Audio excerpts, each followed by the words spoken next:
Hvad er dit navn? Hej. Hvad er dit navn? Mit navn er Dorit. Er du ked af det? Ja. Hvorfor, Ja. hvorfor er du ked af det, Dorit? Jeg kan ikke godt lide idræt. Hvorfor kan du ikke lide idræt? Det er bare virkelig ikke sjovt. Hvad skulle I lave til idræt?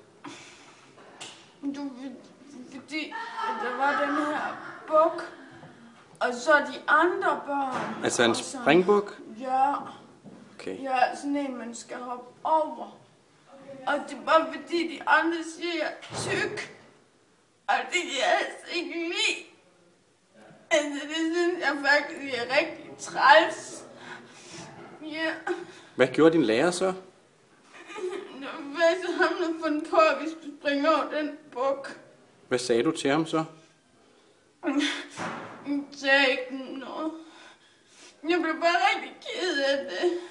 Jeg kan ikke, altså, fordi det er så tyk. Det siger min mor også til mig. Hvad hedder din lærer? Min navn, hun hedder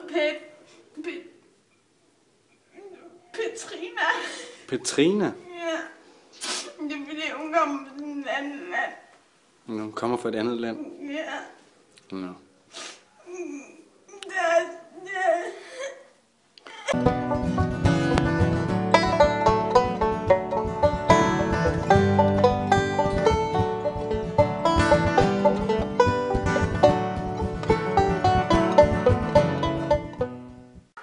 Goddag. Jeg skulle meget gerne snakke med en lærer. Goddag. Jeg skal snakke. Ja, goddag. Jeg skal snakke med en lærer, der hedder Petrina. Petrina, ja. Vi er lige herinde nu. Okay. Men vi har haft idræt, så det er herinde. Okay. Ja, Petrina. Formålet for det her time.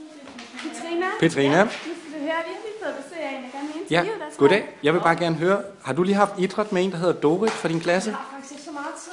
Jeg skal ind og have time her om 2 minutter. Ja, kunne du lige låne 2 minutter af din tid? Jeg synes næsten, du skulle ringe og bestille tid, fordi jeg har lidt travlt. Ja, nu prøver vi lige. Hvad handler det om? Det handler om Dorit, din elev i idræt. Nå ja. Hun var lidt ked af nogle af de øvelser, I lavede. Okay, hvad var det for nogle øvelser? Det var noget med at springe over buk. Hun følte ikke rigtigt, at det var noget for hende. Nå.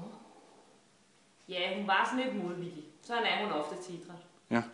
Så, men vi prøver jo, altså, vi synes det er meget vigtigt, at hun er motiveret til det, så vi prøver på alle mulige måder at motivere hende til at deltage.